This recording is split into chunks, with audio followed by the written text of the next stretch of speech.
ఆకలి వేసినప్పుడు తినాలి, కోపం వచ్చినప్పుడు తిట్టాలి అంటారు. కానీ మన ట్రంప్ మామ మాత్రం నోటికి ఏది వస్తే అది మాట్లాడాలి అన్నట్టుగా ఉంటారు. ఈ మధ్య ఈ ప్రపంచంలో ఎప్పుడు ఏం జరుగుతుందో అర్థం కావట్లేదు. మొన్నటిదాకా అంతా కూల్గా ఉంది అనుకుంటే ఇప్పుడు అమెరికా ప్రెసిడెంట్ డొనాల్డ్ ట్రంప్ ఒకే ఒక్క మాటతో ప్రపంచాన్ని నిప్పుల కుంపటి మీద కూర్చోబెట్టారు.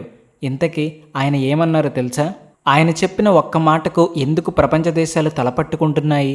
అదేంటో తెలుసుకోబోయే ముందు మీరు మా ఛానల్ ఇంకా సబ్స్క్రైబ్ చేసుకోకపోతే వెంటనే సబ్స్క్రైబ్ చేసుకోండి. కామెంట్ సెక్షన్లో మీకు ఎంతో ఇష్టమైన దేశం ఏంటో రాయండి. ఇప్పుడు లేటెస్ట్ న్యూస్ ఏంటంటే పాకిస్తాన్ దొంగచాటుగా న్యూక్లియర్ బాంబులను టెస్ట్ చేస్తుందన్న నిజాన్ని ట్రంప్ గారు ఒక మీడియా ఇంటర్వ్యూలో లీక్ చేసేశారు. పాకిస్తాన్ ఒక్కటే కాదు, ఆ లిస్టులో నార్త్ కొరియా, చైనా, రష్యా కూడా ఉన్నాయి. అసలు ఈ దేశాల్లో ఫ్రీ మీడియా అనే మాటకే దిక్కులేదు. అక్కడ మీడియా మొత్తం గవర్నమెంట్ చేతుల్లోనే ఉంటుంది. వాళ్ళు ఏం చెబితే అదే రాయాలి. అందుకే ఈ దేశాలన్నీ దొంగచాటుగా న్యూక్లియర్ టెస్టులు చేసుకుంటూ పోతున్నాయి. అందుకే డొనాల్డ్ ట్రంప్ వాళ్ళు అలా సీక్రెట్గా చేస్తుంటే మనం చూస్తూ ఊరుకోకూడదు, అమెరికా కూడా మళ్ళీ న్యూక్లియర్ టెస్టులు మొదలు పెట్టాల్సిన టైం వచ్చింది అని గట్టిగా చెబుతున్నారు. అప్పుడు జర్నలిస్ట్, అయ్యా మీరేదో పెద్ద మాట చెబుతున్నారు, ఈ దేశాలన్నీ టెస్టులు చేస్తున్నాయి అంటున్నారు, మరి ఇంత పెద్ద విషయం మీడియాలో ఎందుకు రావడం లేదు, మీ ఒక్కరికే ఎలా తెలుసు అని లాజికల్గా అడిగింది. దానికి ట్రంప్ ఇచ్చిన ఆన్సర్ 100% కరెక్ట్. ఆయన ఏమన్నారంటే, చూడండి, అమెరికాలో మీడియాకు ఫుల్ ఫ్రీడమ్ ఉంది. అక్కడ మీరు ఏ నిజాన్ని దాయలేరు. అక్కడ సరైన అకౌంటబిలిటీ ఉంది. ఒకవేళ అమెరికా న్యూక్లియర్ టెస్ట్ చేస్తే వారం తిరిగేలోపే రిపోర్ట్లు, పేపర్లు అన్నీ ఎక్కడో ఒకచోట ప్రపంచానికి లీక్ అయిపోతాయి. చాలా వరకు మన ఇండియా సిచ్యువేషన్ కూడా ఇంతే. ఇది మనందరికీ తెలుసు. మన ఇండియన్ మీడియా గురించి మనం ఎన్ని మాటలన్నా అనుకోవచ్చు, కానీ ఈరోజు మన దేశంలో చాలామంది జర్నలిస్టులు ఉన్నారు. ఒకవేళ ఇండియా న్యూక్లియర్ టెస్ట్ చేస్తే మన మీడియా వాళ్లకు వెంటనే తెలిసిపోతుంది. వాళ్ళు దాన్ని బయట పెట్టేస్తారు. బహుశా ఒక రకంగా ఇది మన వీక్నెస్ కూడా కావచ్చు. దాచిపెడితే దాగేది కాదు అన్నట్టు తయారైంది మన పరిస్థితి.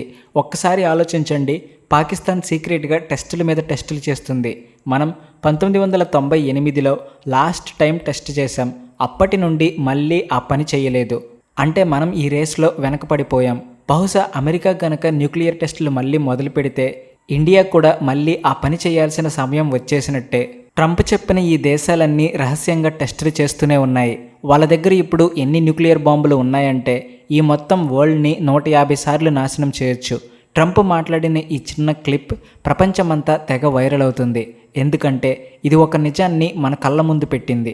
సుమారు 30 ఇయర్స్ తర్వాత ఈ వరల్డ్ మళ్ళీ పాత రోజుల్లోకి వెళ్ళబోతుంది. అన్ని దేశాలు మళ్ళీ ఓపెన్గా మేం టెస్ట్ చేస్తున్నామని చెప్పి మరీ న్యూక్లియర్ టెస్టులు చేసే రోజులు రాబోతున్నాయి. అమెరికా ఒక్కసారి ఓపెన్గా టెస్ట్ చేసిందంటే చాలు, దాన్ని చూసి రష్యా కూడా మేమేం తక్కువ కాదు అని టెస్ట్ చేస్తుంది. చైనా కూడా అదే రూట్లో నడుస్తుంది. ఇక రాబోయే 5 ఏళ్లలో డిస్కార్మెంట్ అనే పదాన్ని మనం డిక్షనరీలో నుంచి తీసేయొచ్చు. న్యూక్లియర్ వెపన్స్ తగ్గడం కాదు, ఇంకా పెరిగిపోవడమే మనం చూస్తాం. సరే, ఆ క్లిప్ గురించి చూద్దాం. వీడియోలో ట్రంప్ మొదట అమెరికా త్వరలోనే న్యూక్లియర్ టెస్టులు మొదలు పెడుతుంది అంటాడు. దానికి రిపోర్టర్లు, ప్రజెంట్గా నార్త్ కొరియా ఒక్కటే కదా టెస్టులు చేస్తుంది, మరి మీరెందుకు చేయాలనుకుంటున్నారు అని అడుగుతారు. అప్పుడు ట్రంప్ అసలు మ్యాటర్ బయట పెడతాడు. మీకు తెలీదు, కానీ చైనా సీక్రెట్గా న్యూక్లియర్ టెస్టులు చేస్తుంది. వాళ్ళు న్యూక్లియర్ వెపన్స్ని ప్రయోగించే డెలివరీ సిస్టమ్స్ను టెస్ట్ చేస్తున్నారు.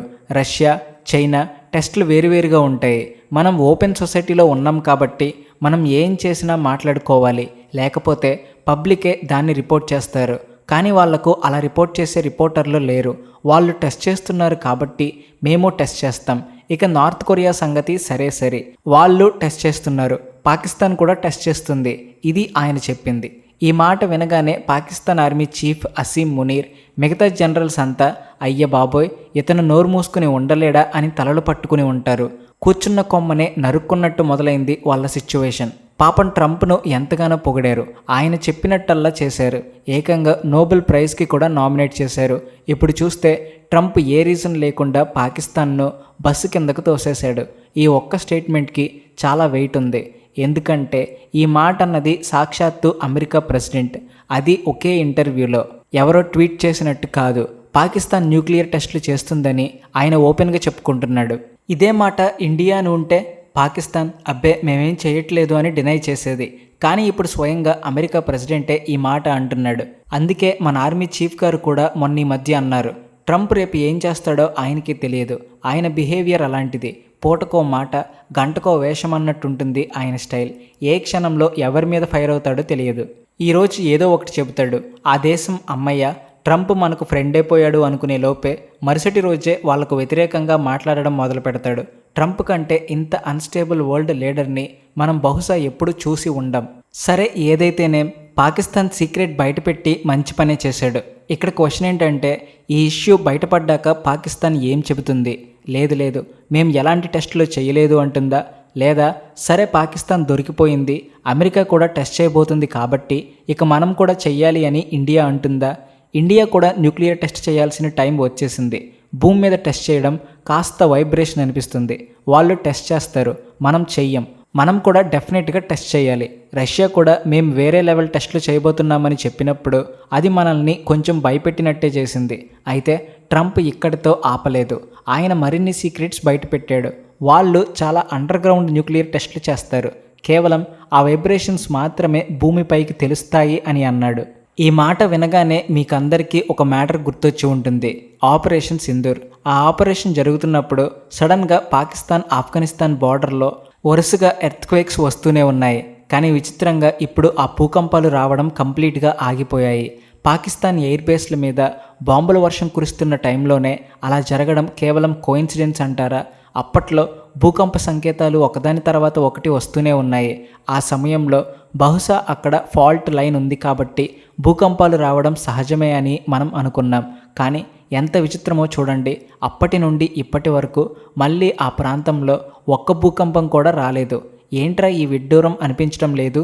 ఇక చైనా మ్యాటర్కి వస్తే కొన్ని వారాల క్రితం డొనాల్డ్ ట్రంప్ బాగ్రమ్ ఎయిర్ బేస్ గురించి మాట్లాడారు. ఆఫ్ఘనిస్తాన్లో ఉన్న ఆ బేస్ చైనా ఎక్కడైతే న్యూక్లియర్ టెస్టులు చేస్తుందో ఆ ఏరియాకి చాలా దగ్గరగా ఉంది అని ట్రంప్ అన్నారు. కానీ నిజం చెప్పాలంటే మీరు మ్యాప్ తీసి చూస్తే ట్రంప్ చెప్పిన ఈ మాట కరెక్ట్ కాదు. చైనా న్యూక్లియర్ టెస్టులు చేసే ప్లేస్ పేరు లోప్నూర్. ఇది బాగ్రమ్ ఎయిర్ బేస్ నుండి చాలా దూరంలో ఉంది. ఇదిగో ఇక్కడ చైనా మ్యాప్ చూడండి, లోప్నూర్. చైనా న్యూక్లియర్ టెస్టులు చేసేది ఇక్కడే. ఇది చాలా విచిత్రమైన ప్లేస్.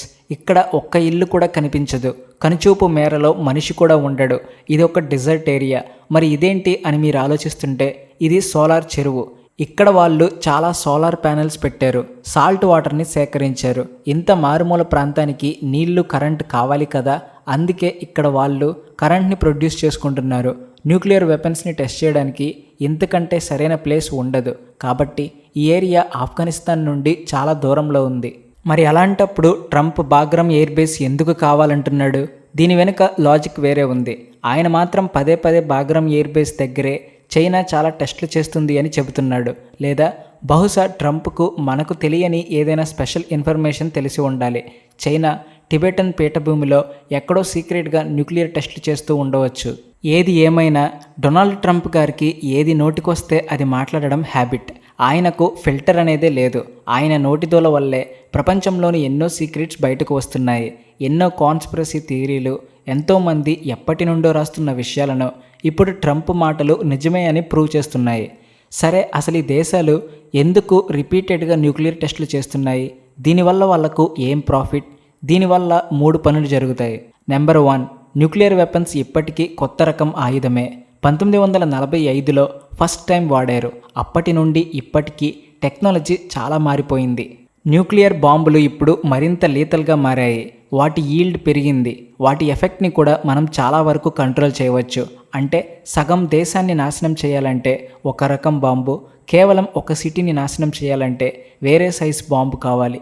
ఇప్పుడు ప్రశ్న ఏంటంటే, ఈ న్యూక్లియర్ వార్ హెడ్లు ఏళ్ల తరబడి మూలన పడి ఉంటే వాటి పవర్ తగ్గిపోతుందా? దీన్ని తెలుసుకోవాలంటే వాటిని రిపీటెడ్గా టెస్ట్ చేస్తూ ఉండాలి. నెంబర్ 2, సైంటిస్టులు ఎప్పుడూ కొత్త రకాల న్యూక్లియర్ బాంబులను తయారు చేయడానికి ట్రై చేస్తూనే ఉంటారు. అందుకోసం కంటిన్యూస్గా టెస్టులు చేయడం చాలా ఇంపార్టెంట్. ఫైనల్గా నెంబర్ 3, ఇది ఒక సీక్రెట్ మెసేజ్. 8 దేశాలకు పంపే ఒక సీక్రెట్ వార్నింగ్. నాకు తెలిసి ఆపరేషన్ సింధూర్ టైంలో పాకిస్తాన్ చాలా నష్టపోయింది. ఆ నిరాశలో ఉన్న పాకిస్తాన్ అమెరికాకు లేదా మిగతా ప్రపంచానికి చూడండి మేం దేనికైనా రెడీ అని ఒక సిగ్నల్ పంపడానికే ఆ టైంలో సీక్రెట్గా న్యూక్లియర్ బాంబు టెస్టులు చేసి ఉండవచ్చు. ఇదే లెక్కన రష్యా, చైనాలను చూసినా వాళ్ళు కూడా టెస్టులు చేస్తున్నారు. ఈ మ్యాటర్ సిఐఏకు డెఫినెట్గా తెలుస్తుంది. ప్రజలకు, మీడియాకు ఆధారం దొరకకపోయినా అమెరికా ప్రెసిడెంట్కి మాత్రం మొత్తం ఇన్ఫర్మేషన్ ఉంటుంది. ఇది అమెరికా గవర్నమెంట్కి ఒక మెసేజ్ పంపుతుంది. ఇలాంటి సీక్రెట్ టెస్ట్లు స్ట్రాటజిక్ సిగ్నలింగ్ ఇవ్వడంలో పెద్ద రోల్ ప్లే చేస్తాయి. కాబట్టి ట్రంప్ ఇప్పుడు మళ్ళీ ఈ మాట చెప్పడం చాలా ఇంపార్టెంట్. ఇది మన సౌత్ ఏషియా పాలిటిక్స్పై డెఫినెట్గా ఎఫెక్ట్ చూపిస్తుంది. ఇక ఇండియా ఈ ఛాన్స్ని మాకెందుకులే అని వదిలేస్తుందా, లేక దెబ్బకు దెబ్బ అన్నట్టు మన ప్రైమ్ మినిస్టర్ మోడీ గారు మరో న్యూక్లియర్ టెస్ట్ నిర్వహించి హిస్టరీ క్రియేట్ చేస్తారా? అది గనక జరిగితే ఇండియాకు అది హిస్టారిక్ మూమెంట్ అవుతుంది. అమెరికా మాత్రం త్వరలోనే న్యూక్లియర్ టెస్ట్ల డేట్లను అనౌన్స్ చేస్తుందనే మ్యాటర్ క్లియర్గా అర్థమవుతుంది. వాళ్ళు ఈ టెస్ట్లను అమెరికాలోనే కాకుండా వేరే దేశాల్లో కూడా చేయొచ్చు. ఇంతకు ముందు కూడా అమెరికా చాలా టెస్ట్లను అమెరికా బయట, మెక్సికో లాంటి దేశాల్లో నిర్వహించింది. కాబట్టి అమెరికా ఈసారి న్యూక్లియర్ టెస్ట్లు ఎక్కడ చేస్తుందో చూడాలి. దీని మీద మీ అభిప్రాయం ఏంటో కామెంట్ సెక్షన్లో చెప్పండి. అలాగే వీడియో నచ్చితే please like and share and also thanks for watching.